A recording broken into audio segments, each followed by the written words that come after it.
Hello everyone, welcome once again to LV Amor Cares, and this is your friend Lou Amor. Do you know that God has written 66 volumes of encyclopedia just for us, to give us information and to transform us? Information and transformation are the key function of his encyclopedia.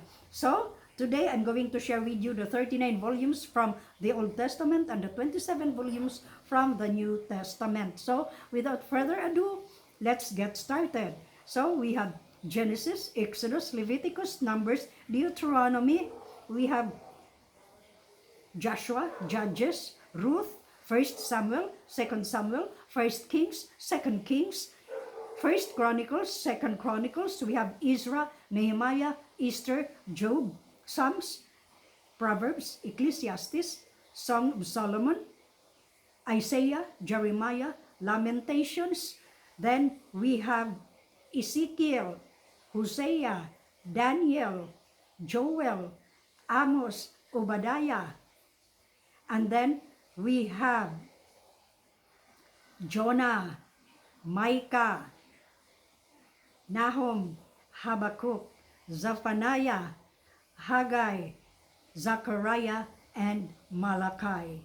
So, the 27 New Testament books are Matthew, Mark, Luke, John, Acts, Romans, 1 Corinthians, 2 Corinthians, Galatians, Ephesians, Philippians, Colossians, 1 Thessalonians, 2 Thessalonians, 1 Timothy, 2 Timothy, Titus, Philemon, Hebrews, James, 1 Peter, 2 Peter, 1 John, 2 John, 3 John, Jude, and Revelation.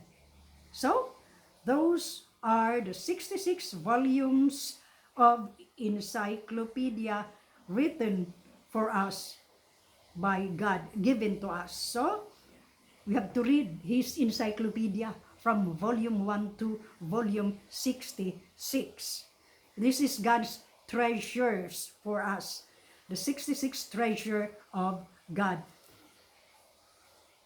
So, have a good and godly day, everyone, and please remember this: if the going gets tough and rough, looking unto Jesus, the author and finisher of our faith. If you like the content of this channel, feel free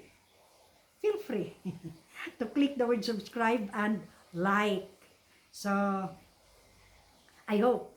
And again, have a good and godly day, everyone, and until the next time. See you.